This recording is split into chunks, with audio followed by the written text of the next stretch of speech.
uno.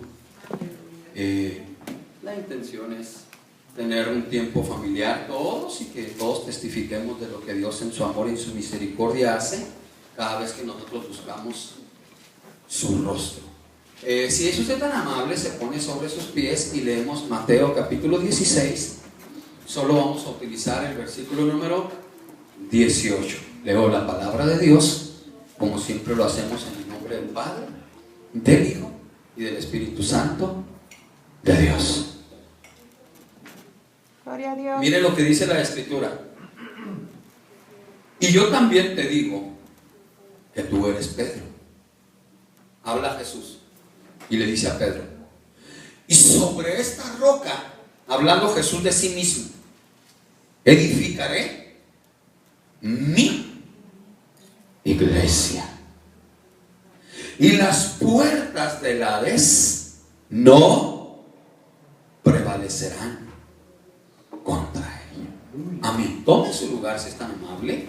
Hoy nos toca estudiar la palabra de Dios. Usted escuchó cuando Cristo Jesús dijo que iba a edificar su iglesia. Vamos a hablar de algo que ha llamado poderosamente mi atención y vamos a estudiar martes, viernes, probablemente el domingo, próximo martes y próximo día viernes, tal vez 2 semanas. Vamos a comenzar con un tema que se llama el nacimiento de la iglesia de Cristo Jesús.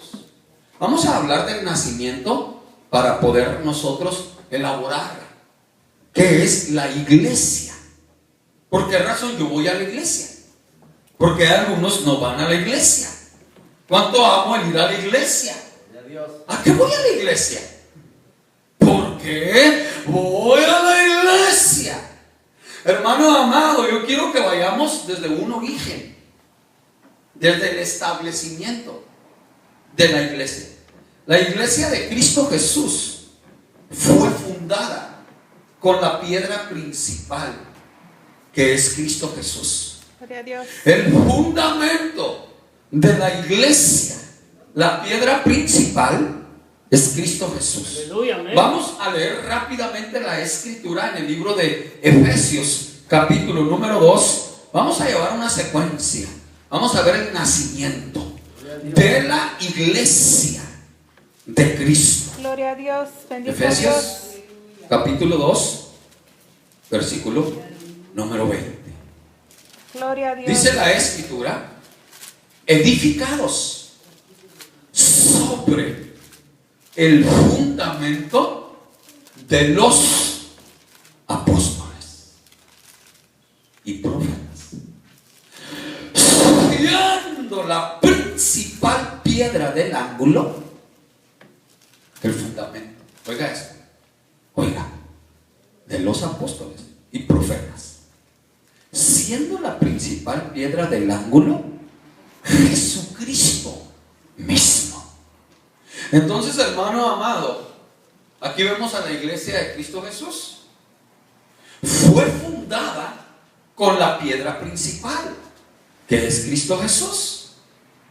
Después de la piedra principal, hermano amado, después que los cimientos fueron puestos, o sea, está la piedra y luego vienen los cimientos que fueron puestos, que son los apóstoles del Cordero de Dios, porque aquí acabo de leer: edificados sobre el fundamento de los apóstoles y profetas. Oiga, siendo la principal piedra del ángulo Jesucristo mismo. Pero no solo eso, Pablo, apóstol, hermano amado, él tuvo una parte sumamente importante, porque él escribió 13 libros que fueron inspirados por el Espíritu Santo. Entonces viene Pablo a confirmar el orden establecido por Dios. Y el orden establecido por Dios, ya lo vimos, hermano amado, que la iglesia de Cristo Jesús es fundada con la piedra principal. Entonces vemos aquí, hermano amado, los cimientos que fueron puestos por los apóstoles. Y ahora Ahora observe cómo habla Pablo en el libro de Primera de Corintios, capítulo número 3, versículo número 10. Oiga esto. ¿Cuántos dicen gloria a Dios? Gloria a Dios. Ojalá y me esté dando a entender. Está muy sencillo, ¿verdad que sí? ¿Cuántos me están entendiendo? Amén. Gloria a Dios. Muy sencillo. La iglesia es fundada con la piedra principal, Cristo Jesús. Los cimientos fueron puestos, hermano, por los apóstoles del Cordero y por Pablo. Pero ¿qué dice Primera de Corintios capítulo 3, versículo número 10?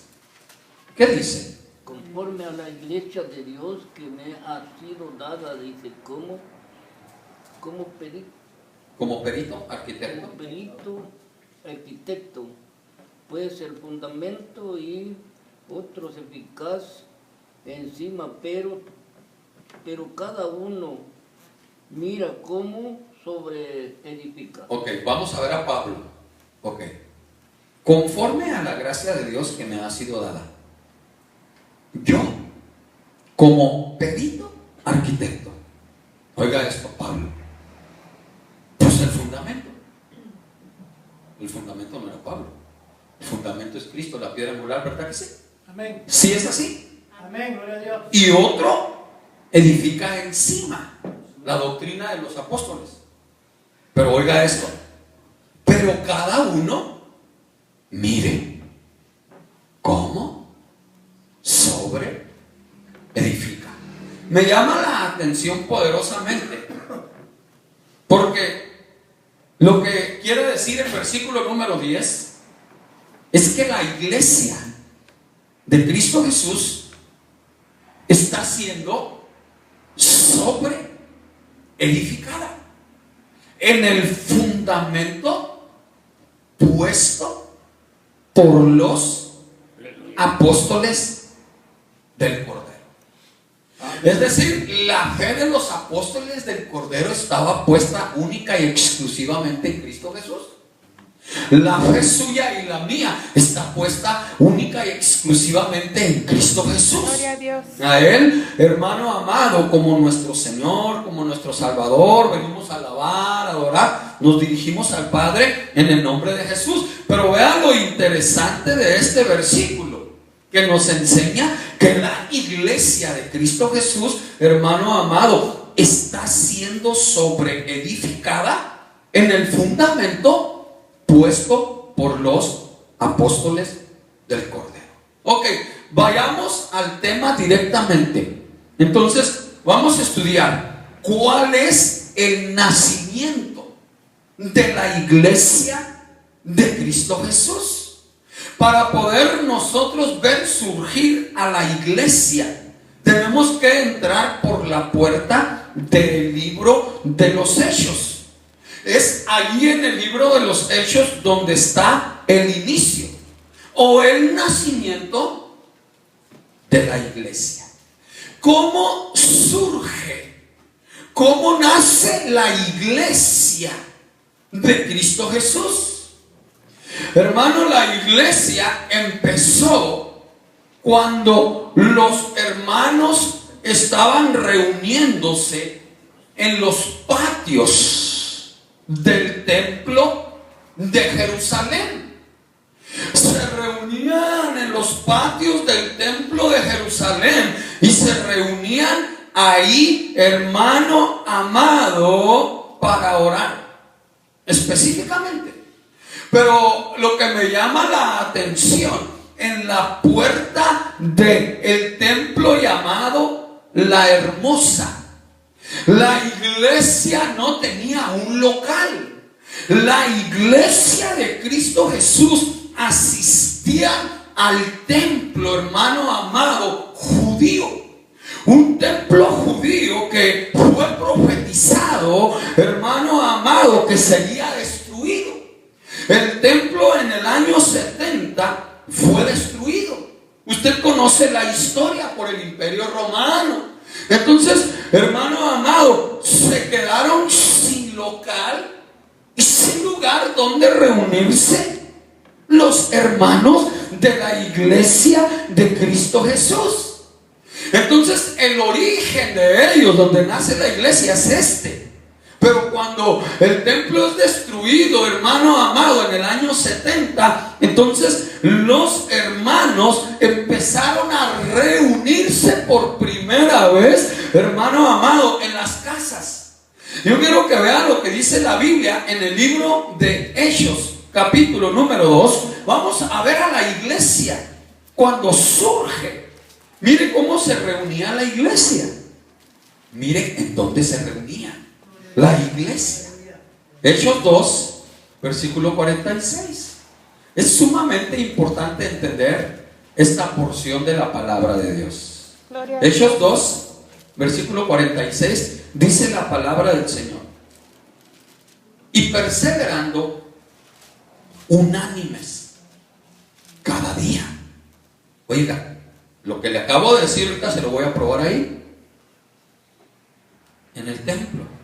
Oiga, y dice, partiendo el pan en las casas, comían juntos con alegría. ¿Y qué más dice? Sencillez de corazón. Pero ahora, observe usted que es sumamente importante esto. Gloria a Dios. El hecho de reunirse ellos, dice aquí la escritura, que perseveraban en la palabra del Señor, en la doctrina de los apóstoles, en la comunión unos con otros, en el partimiento del pan y en las oraciones.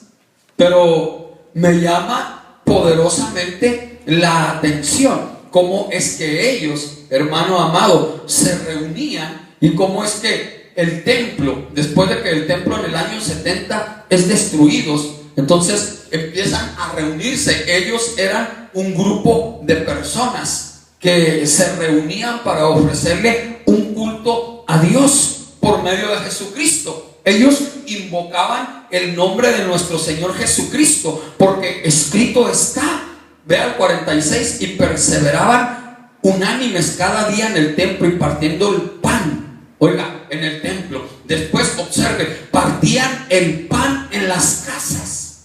El partimiento del pan, la cultura hebrea y la costumbre judía es que cuando se partía el pan era que ellos en los hogares se reunían, y se reunían para ofrecerle culto a Dios por medio de Jesucristo. ¿Cómo lo hacían? Invocando su nombre. El partimiento del pan era el tomar la Santa Cena. Pero Jesucristo dice en Mateo 18:20, hermano amado, quiero que vea conmigo Mateo 18:20. Jesús habla una promesa en referencia al surgimiento y al nacimiento de la iglesia de Cristo. Y la promesa de 18:20 es: porque donde están 2 o 3 congregados en mi nombre, allí estaré, o allí estoy yo en medio de ellos.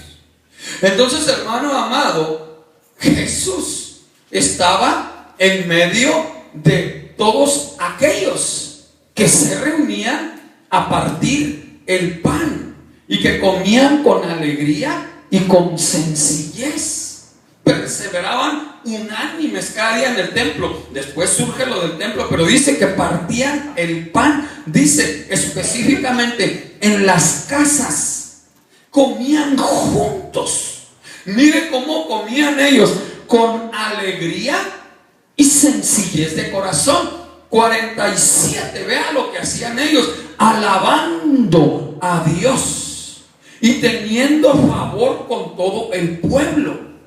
Y el Señor añadía cada día a la iglesia los que habían de ser sanos. Pero no dice al templo judío, porque ya había sido destruido en el año 70.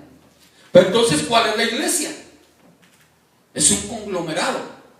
Es un grupo de hombres y mujeres que han sido redimidos con la sangre del Cordero de Dios. ¿Por qué los cristianos, cuando por primera vez fueron llamados cristianos en Antioquía, que todavía no tenían locales, que se reunían en los hogares, hermano, se reunían para ofrecer un culto a Dios invocando el nombre de Jesús, y Jesús se hacía presente en medio de ellos. Entonces, hermano, ¿cuál era el mensaje de la iglesia? El mensaje de la iglesia, es decir, de un grupo, un conglomerado, un número de hombres y mujeres que habían recibido a Jesús como su Señor, su Salvador, lo recibieron como el Mesías prometido para Israel, creyeron que Él no solo era el Cordero de Dios que quitaba el pecado del mundo, sino que era Dios mismo. Entonces ahora ellos, hermano amado, son llamados la iglesia. Pero cuando ellos se reunían, dice aquí que partían el pan, tomaban Santa Cena. Dice aquí el versículo 47 que alababan a Dios. Dice aquí que tenían favor con todo el pueblo. Hermano amado, y que Dios intervenía en sus servicios y que Dios añadía cada día a la iglesia los que habían de ser sanos. Entonces el mensaje de la iglesia de Cristo cuando surge o cuando nace la iglesia, el mensaje es: Cristo murió, Cristo resucitó, pero Cristo vive. Ellos proclamaban su venida cada vez que tomaban Santa Cena. Pero el énfasis de la reunión de la iglesia de Cristo Jesús, hermano, cuando surge en el libro de los Hechos o cuando nace, es Cristo Jesús no está muerto, Él está vivo. Entonces hay un avivamiento, porque cada vez que se reunía, Jesús se manifestaba, el Padre intervenía, y dice la Biblia que había milagros, prodigios y maravillas, y Dios empezaba a añadir, y vino un avivamiento. Y entonces la iglesia empieza a surgir, a establecerse, a formarse, y la iglesia empieza, hermano amado, a desarrollarse. Y aquí es donde surge un hombre llamado Saulo de Tarso persiguiendo a la iglesia. Recordemos que Saulo de Tarso, hermano amado, llamado Pablo, apóstol, que escribió las 13 epístolas inspiradas por el Espíritu Santo de Dios, o 13 libros que están en el Nuevo Testamento. Hermano, Pablo no era uno de los apóstoles del Cordero. Pablo, hermano amado, no fue uno de los 12 que Jesús escogió. Pablo surge después de que Jesús, hermano amado, viene, muere, lo entierran, resucita, se manifiesta con pruebas indubitables durante 40 días y 40 noches con un cuerpo exaltado y glorificado. Jesús habla de su iglesia, hermano, que Pablo venía persiguiendo por medio del fariseísmo. Pero interesantemente, Pablo, que no era apóstol del Cordero, viene y surge Pablo en el libro de los Hechos, cuando la iglesia es, hermano amado, establecida. Cuando la iglesia surge y apenas empieza la iglesia a desarrollarse y a crecer, y de pronto viene el ataque del enemigo, empieza a matar a Jacobo a filo de espada, mete a Pedro y a Silas a la cárcel, y empieza una gran persecución que se desata sobre la iglesia, porque la iglesia de Cristo Jesús nace. Entonces allí es donde viene el apóstol Pablo, que todavía no había surgido, pero ahí surge. La iglesia ya había nacido, ya se estaba formando, pero aún sobre la iglesia no se había dado una buena estructura doctrinal.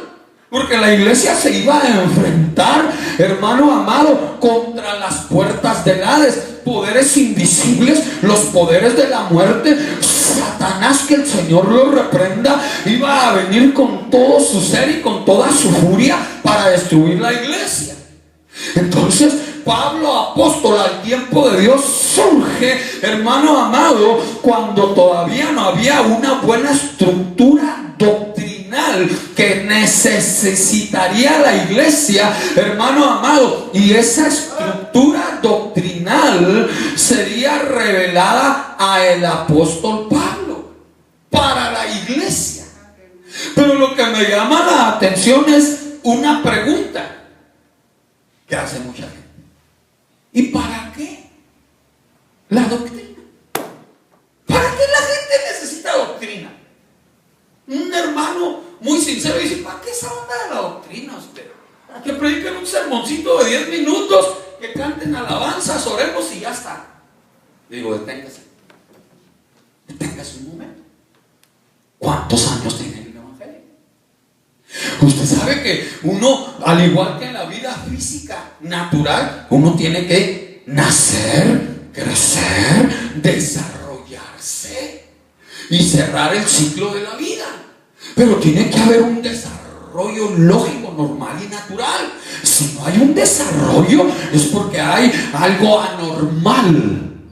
Entonces la pregunta para la iglesia es: la iglesia nace en el libro de los Hechos. Ya vimos la iglesia de Cristo Jesús naciendo, ya vimos el origen brevemente.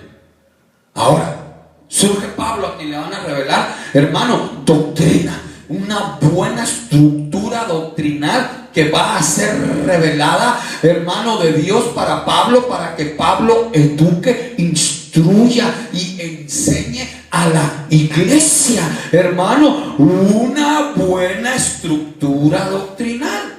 De nuevo hago la pregunta: ¿y para qué la doctrina? A ver, ¿quién se atreve a contestar? ¿Para qué la doctrina? Ahí está una mano. A ver. El ejército de Satanás está bien conglomerado y bien ordenado. Y bien educado. Y bien educadísimo. Y sabe la palabra. Oiga eso. Bien. Y quiere destruir la iglesia con doctrina también. Ahora, ¿qué es la Es doctrina? parte de la enseñanza de Dios. ¿Qué es la doctrina? Dime. Enseñanza ¿De quién? de Dios. ¿De la palabra? Entonces, ¿para qué sirve la enseñanza? Oiga esto. Oiga, por favor, muy despacito. ¿Para qué la doctrina? Asústese. Asústese. Para poder vivir y experimentar la vida cristiana aquí en la tierra. ¿Cuál vida cristiana? La verdadera. Si con doctrina y buscando a Dios, ¿sabe Dios cómo le va a uno un beso? Ahora imagínense la gente sin doctrina, son como animalitos. Hay gente que ni sabe lo que está haciendo en el reino de los cielos, ni sabe cuál es su llamamiento, cuál es su propósito. No sabe, hermano, y se rascan la cabeza y van a la iglesia porque van a la iglesia. Pero oiga esto, por favor, ¿para qué la doctrina? Para poder vivir y experimentar la vida cristiana aquí en la tierra. Asústese con lo que voy a decir. Y poder representar a Cristo Jesús y a su iglesia en el diario vivir. Qué pena que el testimonio habla más que la vida y que las palabras. Y que hay gente que no tiene doctrina, ni tiene testimonio, ni tiene gozo, ni tiene paz, ni tiene realidades de Dios. Por eso, cuando yo veo esto, cada día me doy cuenta de la necesidad de tener doctrina para poder representar a Cristo Jesús y a su iglesia en el diario vivir. Ese es el misterio Aleluya. del cuerpo de Cristo Jesús que le revelaron a Pablo. La iglesia no es un local, no es un edificio, esto es un cuarto. La iglesia somos nosotros. Mire, esto es un misterio. ¿Usted ha leído Apocalipsis? En donde habla de Babilonia. Habla de una gran ramera. habla de una mujer. Cuando la Biblia habla de una mujer, está hablando de una enseñanza, está hablando de una doctrina, está hablando de una iglesia. Babilonia. ¿Ha visto también, hermano, el niño que es arrebatado cuando el dragón se lo quiere devorar y es llevado al cielo? ¿Ha visto usted la nueva Jerusalén, que también es una mujer, una ciudad, una doctrina? ¿Ha visto usted dos mujeres en Apocalipsis peleando? El cuerpo de Cristo contra el cuerpo de Satanás. Babilonia. ¿Ha visto los poderes que se envuelven y los colores? ¿Ha visto en Apocalipsis el misterio de Babilonia, hermano? Que esa ramera, muchos santos e hijos de Dios los tiene en sus fauces, hermano, y los ha devorado y está con sus fauces llenas de sangre. ¿Por qué? Porque hay gente que, como no tiene doctrina, es devorada por el cuerpo, hermano amado, de Satanás. Es que esto es un pleito, un conflicto. Vea, hermano, cuando Jesucristo le dijo a Pedro que edificaría su iglesia y que las puertas del Hades no iban a prevalecer contra la iglesia. Entonces, hermano, cuando nosotros entendemos correctamente qué es la iglesia, entendemos que la iglesia es un misterio que ha estado escondido por siglos, por eternidades. Pero no solo eso, es un misterio que mucha gente no entiende. Por eso Pablo le revela a Dios y Pablo le revela a la iglesia. Le dice Pablo a la iglesia en Primera de Corintios capítulo número 1, Primera de Corintios capítulo número 12. Allí Pablo viene y le habla a la iglesia sobre el misterio del cuerpo de Cristo. Porque mucha gente, como no tiene doctrina y no entiende esto, viene Pablo y les pone un ejemplo del cuerpo físico. Y Pablo habla de un misterio. 12:27. Pablo habla de un misterio. No quiero, hermanos, que sean ignorantes. Entiendan el misterio. 12:27. Oiga. Vosotros pues sois el cuerpo de Cristo. ¿Usted puede digerir eso? Que usted y yo somos las manos de Jesús. Somos los pies. Él es la cabeza. Nosotros somos el cuerpo místico. Nosotros representamos a la iglesia de Jesús aquí en la tierra. Somos templo y morada del Espíritu Santo de Dios. Somos redimidos. Oiga lo que dice Pablo. Vosotros pues sois la iglesia. Sois el cuerpo de Cristo. Un cuerpo físico se compone de miembros.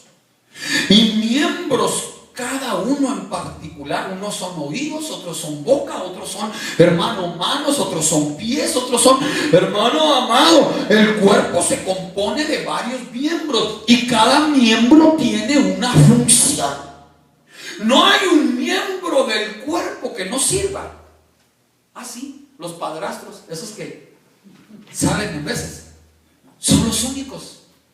Pero de ahí hasta los pelitos que salen en la nariz, los cabellos que tenemos aquí adentro, de las fosas nasales, sirven, hermano amado, para filtrar. Todo en el cuerpo tiene una función específica. No hay un miembro del cuerpo que no tenga una función. Y Pablo está explicándole a la iglesia un misterio y le dice: nosotros somos un cuerpo. Nosotros somos la iglesia. Pero si somos el cuerpo de Cristo, Cristo es Dios. Y Dios es un Dios de orden. Dios es un Dios de poder. Dios es un Dios, hermano amado, educado. Dios es un Dios de luz. Dios es un Dios de amor. Dios es un Dios que se manifiesta. Entonces, por esa razón les dice Pablo: nosotros somos su cuerpo, nosotros somos la iglesia. Ahora, como somos el cuerpo, yo les voy a enseñar el orden. Y este es el orden. Capítulo 12, versículo 28. ¿Cuántos dicen gloria a Dios? Gloria a Dios. Ahí viene el orden. Y a unos puso Dios. ¿Dónde? En la iglesia.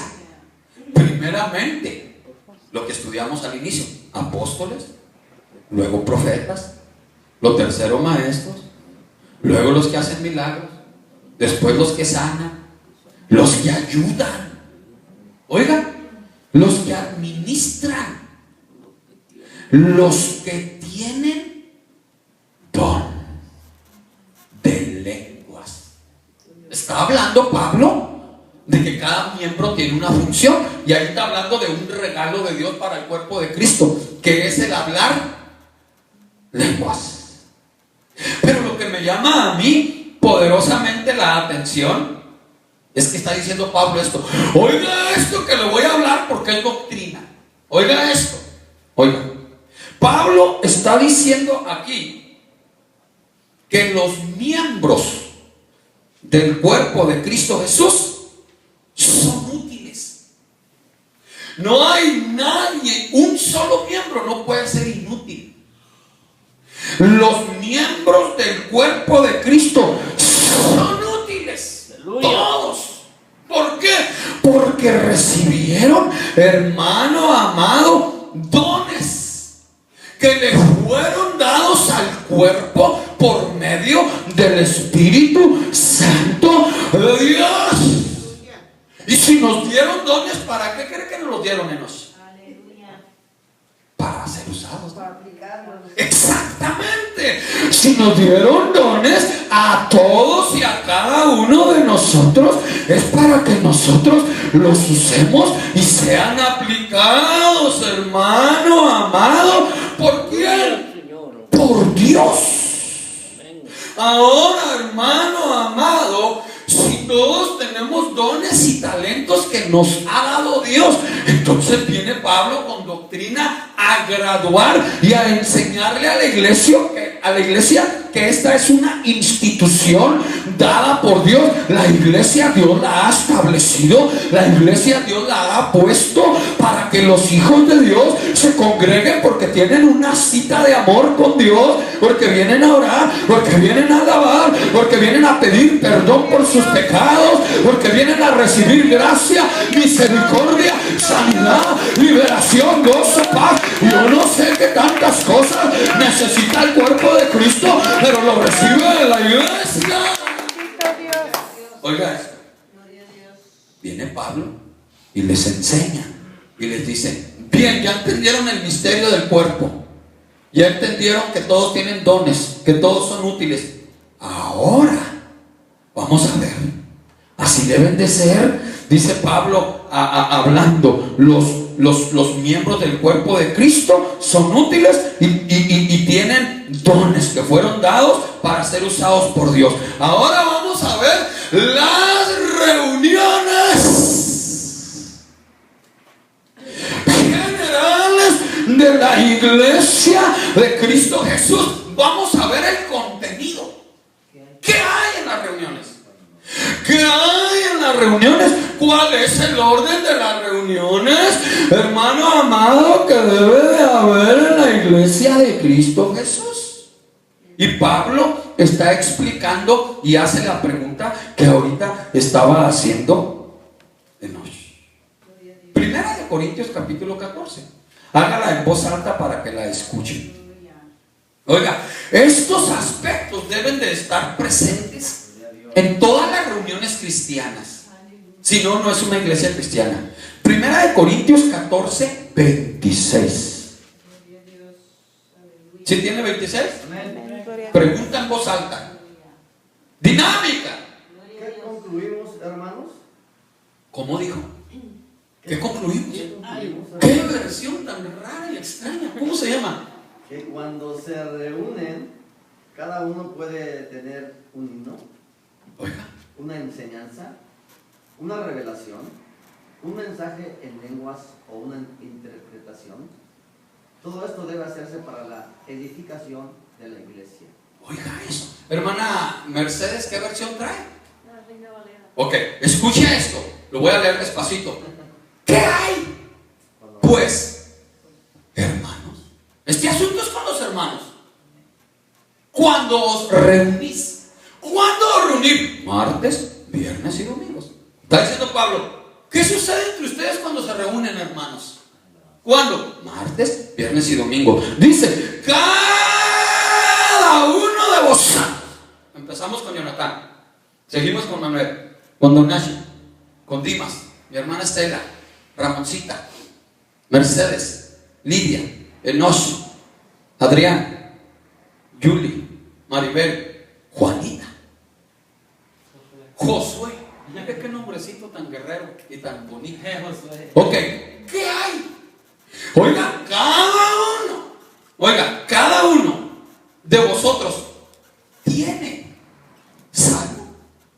¿Habrá alguien que traiga un salmo? Ok, no, yo no, hermano.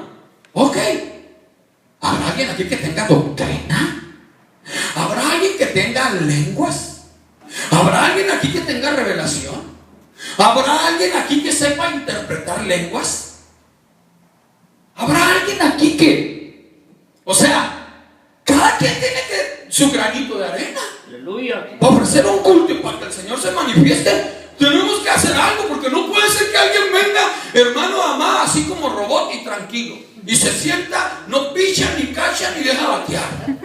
¿Verdad que no se vale? A lo mejor se equivocó de lugar. Porque oiga, ¿qué hay?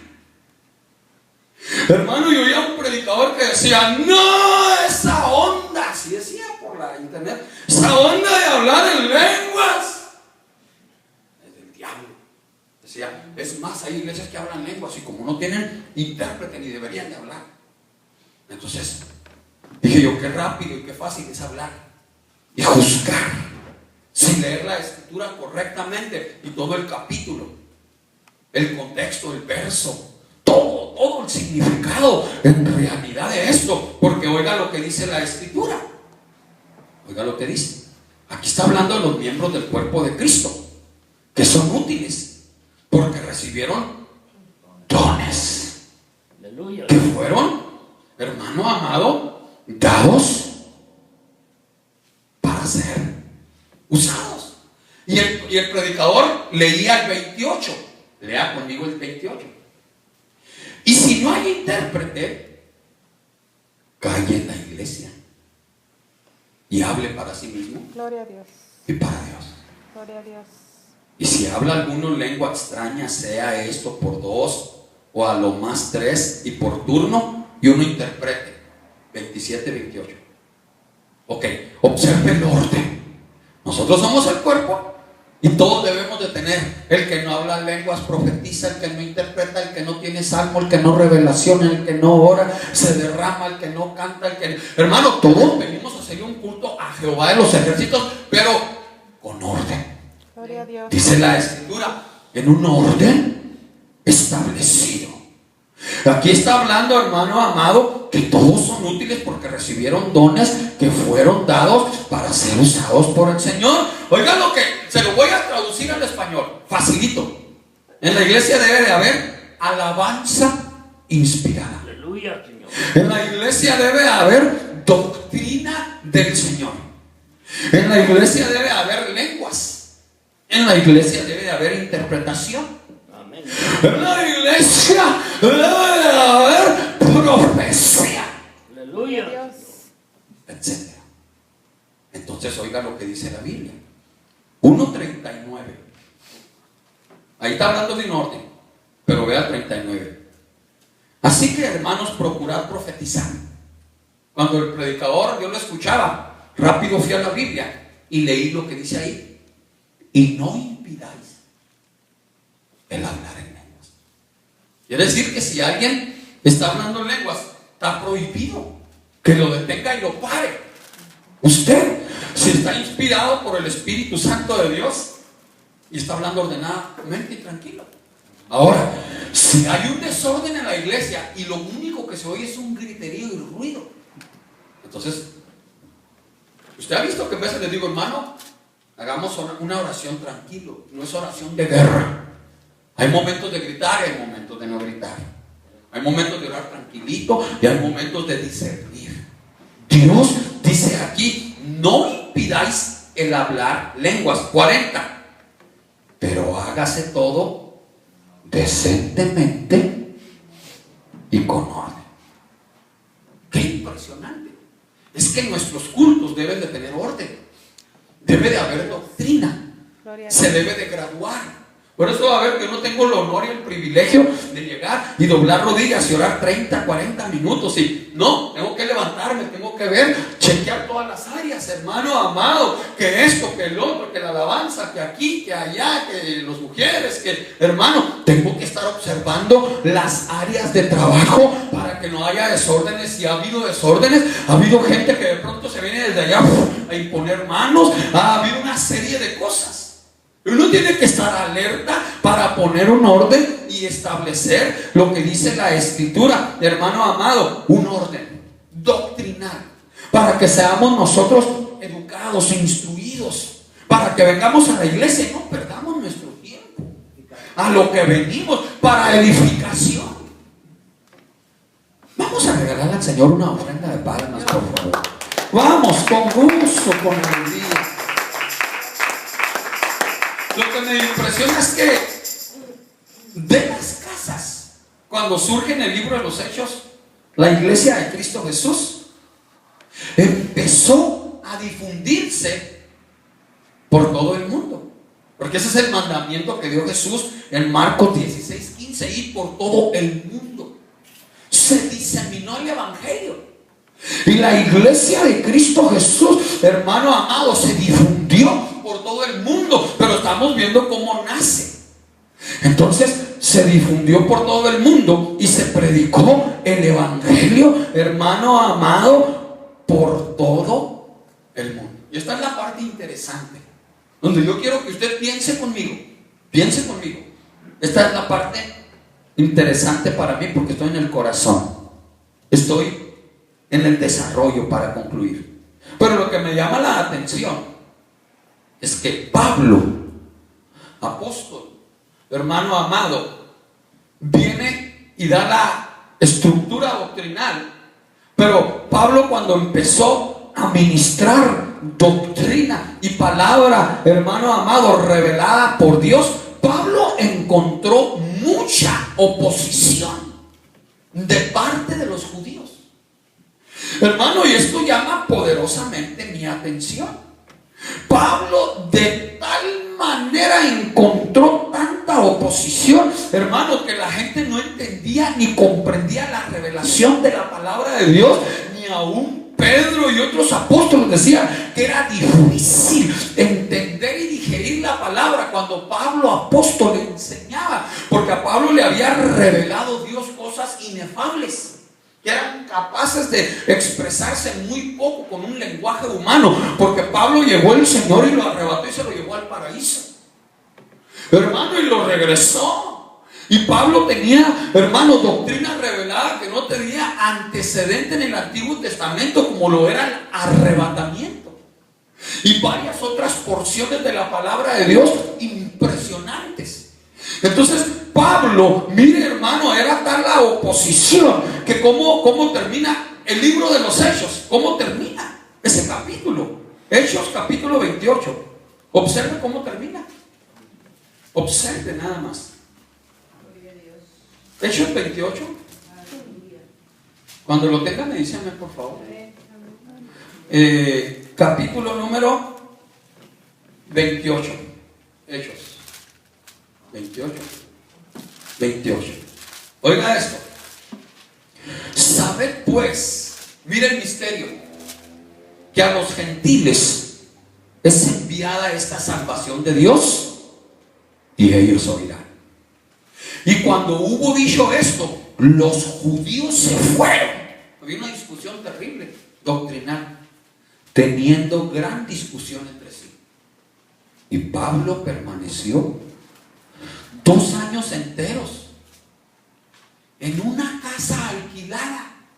Oiga, rentó una casa, un discipulado, y recibía a todos los que a él venían. Asústese, predicando el reino de Dios y enseñando acerca del Señor Jesucristo abiertamente y sin impedimentos. Por eso a Pablo le fue revelada doctrina, para que Pablo pudiera diferenciar entre el Antiguo Testamento y el Nuevo Testamento. entre el antiguo pacto y el nuevo pacto. Gloria a Dios. Claro, las dos dispensaciones, porque había gentiles y había judíos, pero había una discusión y una confusión.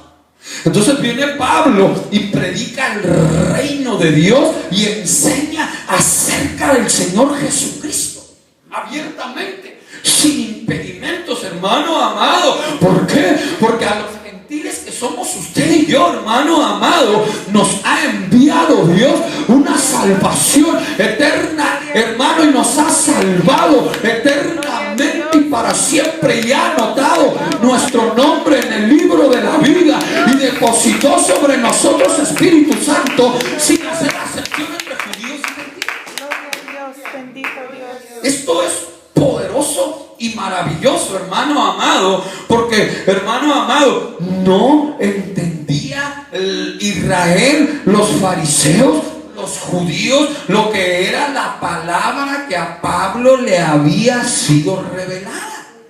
No podían diferenciar. Es más, lo vemos cuando la iglesia, hermano amado, lo entendió.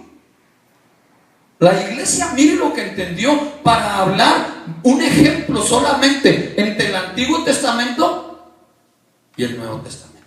Hablemos de algo que hablaba el Antiguo Testamento: el ayuno. Hablemos de algo que hablaba el Antiguo Testamento: la idolatría. Oiga, entonces viene la palabra revelada a graduar y a enseñarle a la iglesia lo que en realidad era el ayuno, en la gracia, en la misericordia de Dios, en esta nueva dispensación, en este nuevo pacto. Mire esto, por favor. Israel no lo entendía. Hechos capítulo número 13, usted va a observar conmigo un ejemplo. Es sumamente importante conocer la palabra de Dios porque lo vamos a necesitar. Observe el ayuno. Había, Hechos capítulo número 13, versículo 1. Había entonces en la iglesia que estaba en Antioquía profetas y maestros: Bernabé, Simón, el que se llamaba Niger, Lucio de Cirene, Manaén, el que se había creado junto con Herodes el tetrarca, y Saulo. Mire el ayuno Nuevo Testamento, obsérvelo. Ministrando estos al Señor y ayunando, dijo el Espíritu Santo. Oiga el Espíritu hablando, pero vea el ayuno: apartadme a Bernabé y a Saulo para la obra a que los he llamado. Entonces, habiendo ayunado y orado, oiga, les impusieron las manos y los despidieron. Ellos entonces, enviados por el Espíritu Santo, descendieron a Seleucia y de allí navegaron a Chipre, y llegados a Salamina, oiga, ¿para qué fueron ungidos y enviados? Anunciaban la palabra de Dios. ¿Dónde? ¿Por qué no en las calles? Por el concepto del Antiguo y del Nuevo Testamento en referencia a lo que era la ley y a lo que era la gracia. Oiga esto: en las sinagogas de los judíos tenían también a Juan de ayudante. Ok, déjenme detengo. Aquí ya no es a la manera del Antiguo Testamento. Piense lo que voy a decir 2 minutos. El ayuno no era, hermano amado, a la manera del Antiguo Testamento. Hermano, aquí el ayuno que yo veo es un deseo que pone el Espíritu Santo en el creyente. ¿Para qué ayuno yo? Para afligirme. Oiga lo que le voy a decir: para disciplinarme espiritualmente y para consagrar todo mi ser a Dios. Para consagrarme yo, hermano, a Dios, y que sea yo un vaso entregado al servicio de Dios. Por eso los fariseos no entendían cuando miraban a los discípulos de Jesús, con Jesús caminando, el sábado y comían espigas y hermanos espigaban. Y entonces los discípulos de Juan, que era el último profeta de la ley, cuando miraban a los discípulos de Jesús se rascaban la cabeza. Decían, bueno, ¿cómo está esta situación? Miren lo que decía Marcos capítulo número 2. Es necesario que entendamos la palabra para que cuando usted sienta el deseo de ayunar, ayune, porque lo va a inspirar el Espíritu Santo. Ayune y ore. Pero ¿para qué voy a ayunar y orar? Ahorita le voy a explicar. Ahí se lo acabo de decir. Para consagrarnos, para afligirnos, para disciplinarnos espiritualmente. Capítulo 2 de Marcos, versículo número 18. Vea el choque de discípulos. Y los discípulos de Juan y los de los fariseos ayunaban. Usted ve una coma, un punto y luego una comita. Cuando dice los discípulos de Juan y los de los fariseos, dice ayunaban. Pero estaban ayunando a la manera antiguo testamentaria. Entonces dice, y vinieron y le dijeron, ¿por qué los discípulos de Juan y los de los fariseos ayunan? Oiga lo que le dijeron a Jesús. Y tus discípulos no ayunan. ¿Por qué? Jesús le respondió muy bonitamente. Ahorita le voy a decir lo que le respondió. Déjeme le hablo del ayuno que los discípulos de Juan y los discípulos de los fariseos, hermano amado, hacían en su vida. El Antiguo Testamento dice que el ayuno para Israel era una ordenanza, era una práctica, era, hermano amado, lo que le llamaban un ayuno ritual. O sea, Israel tenía que ayunar, sintiera deseos o no sintiera. Tenía Israel que ayunar. Cuando usted va a ver a los que ayunaban, era para pedir favores del cielo. El ayunar para Israel era un mandamiento, no era opcional, era un rito. Por eso la respuesta de Jesús a los fariseos fue la siguiente. Ustedes ven a mis discípulos conmigo, sí. Ellos no tienen necesidad de ayunar ahorita. Ellos no lo van a hacer como ustedes. Jesús les enseñó a sus discípulos que cuando ayunaran se lavaran el rostro, que no anduvieran mostrando desgracia y miseria, que sonrieran, que disfrutaran, que entendieran que cuando el ayuno es impuesto por el Espíritu Santo, hermano, es un deleite, es un placer maravilloso. Y Jesús, cuando vio eso, les dijo: el esposo un día les será quitado. Entonces ellos van a ayunar. Pero oiga lo que le respondió Jesús, versículo 19. Jesús les dijo: ¿acaso pueden los que están de bodas ayunar? Alguien que está de bodas, que ayunar, ni que ayunar, hermano, a comer, a disfrutar al esposo, a la esposa, con todo su ser, a disfrutar a la familia. Por eso es que hasta luna de miel toman. Fíjense que era tan tremendo que a los recién casados en Israel, Dios les había dicho a los hombres de guerra, a los que estén recién casados, déjenmelos tranquilos, un año. No iba a la guerra. Ya disfrutó a la esposa, sí. Ya disfrutó el matrimonio un año, sí. Ahora sí, ganánselo. Ya si lo matan, cuando menos ya se va tranquilo. ¿Sigue siendo igual? Todavía sí, por supuesto. Pero vean la diferencia. Entonces, hermano, qué impresionante. Jesús le dice: ¿acaso pueden los que están de bodas ayunar mientras está con ellos el esposo? Está hablando de Jesús con su iglesia. Entre tanto que tienen consigo al esposo, no pueden ayunar. Hermano, pero vendrán días cuando el esposo les será quitado. Ya se fue, ya está a la diestra del Padre. Esos días vendrán y ellos, dice Jesús, ayunarán. Es decir, Jesús está haciendo una diferencia entre el ayuno antiguo testamentario y el ayuno en el Nuevo Testamento. ¿Qué significa? El ayuno en la gracia y en la misericordia de Dios. Por eso, hermano, cuando Jesús estaba con ellos, no había necesidad de ayunar.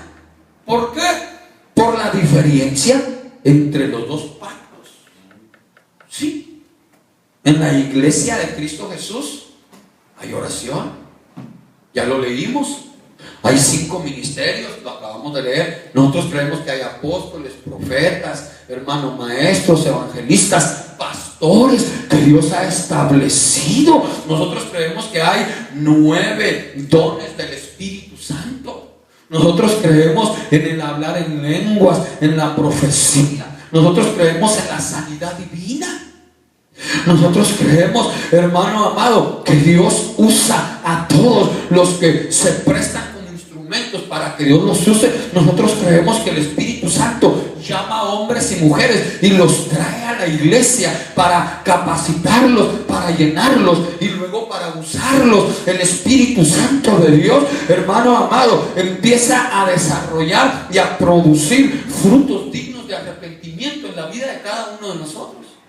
Pero qué terrible es ser cristianos, hermano amado, y no conocer ni el origen de la iglesia de Cristo, ni saber que somos miembros, ni entender que es un misterio, ni entender que costamos hasta la última gota de su sangre y que tenemos un valor incalculable y que cada uno de nosotros tiene una función, tiene un llamamiento, tiene un propósito, tiene un ministerio, una invitación sublime de parte de Dios para participar, hermano amado, en un llamamiento celestial que no es de esta tierra, que Dios ha hecho a nuestra vida. ¿Y cómo se va a manifestar? ¿Cuánto usted ama a Dios, hermano amado? ¿Cuánto ama a la iglesia, hermano? ¿Cuánto ama usted la obra que Dios está haciendo? ¿Qué quiere usted hacer para Dios? ¿Cuál es su servicio? Yo quiero que usted me ayude a entender y comprender que la iglesia de Cristo Jesús es la única entidad en la tierra que tiene el poder y la autoridad dada por Dios, hermano amado, para predicar el reino de los cielos, para sanar a los enfermos, para que los que son perdidos sean encontrados y salvos, para que Dios pueda fluir. La iglesia es el único lugar donde usted y yo podemos escuchar palabra de Dios. Es el único lugar donde Dios nos va a ministrar con poder y con gloria. Es el único lugar donde Dios quiere, hermano amado, que usted y yo aprendamos a ofrecerle a Él un culto de alabanza y adoración. Sí, hagámoslo decentemente y con orden. Los que están de acuerdo, démosle al Señor una ofrenda de palmas. Hemos venido en esta noche a pedirle a Dios que nos fortalezca, que nos ayude a perseverar en medio de los sube y bajas, de tantas indiferencias y problemas, enfermedades, pruebas, tantas situaciones que vienen en contra de la iglesia, pero ni las mismas puertas del Hades prevalecerán contra la iglesia, y el diablo, el devorador, será reprendido en nuestros hogares, en nuestras vidas, hermano. Por eso los verdaderos llamados de Dios, el diablo les pelea el llamamiento, porque sabe bien que el día que nos entreguemos 100% vamos a ser instrumentos poderosos en la mano de Dios. Si alguien siente la presencia de Dios, va a servir con gozo, con alegría, se va a entregar a Él, lo va a amar. Si hay testigos aquí, vamos a darle a Él un culto de alabanza y de adoración. ¿Qué hay cuando os reunís, hermanos? Hay salmos, hay palmas, hay gozo, hay alabanza. Habrá alguien que sepa adorar a Dios en lengua. Habrá alguien que esté enfermo y quiera recibir sanidad. Habrá alguien que quiera darle a Dios alabanza y adoración con sus manos, con sus pies, con su cuerpo. Démosle a Él. Alguien ayúdeme a levantar el nombre de Jesús en alto, por favor. Démosle 2 minutos a Él de libertad. Yo creo que Dios nos está diciendo, no importa que sea martes, no importa que sea viernes ni domingo, el nacimiento de la iglesia ya se ha dado. La iglesia está sobre la tierra y ahora lo que que Dios anhela y desea es que la iglesia cumpla su función. La iglesia debe de ser un pozo de aguas frescas y cristalinas para el alma. La iglesia debe de ser un lugar de refugio. Somos la familia redimida, la familia de Dios. Oh, donde 2 o 3 se reúnen en mi nombre, ahí estaré yo. Oh, en medio de ellos, Él está en la iglesia. Si lo cree, démosle palmas. Vamos, alguien, ayúdame. Oh, gloria, gloria, gloria, gloria. 2 minutos, culto a Jehová de los ejércitos. Reciba de Dios, reciba de Dios. Alguien, ayúdame, ayúdame, ayúdame, ayúdame. Cierre sus ojos. Alabe la gloria, gloria, gloria.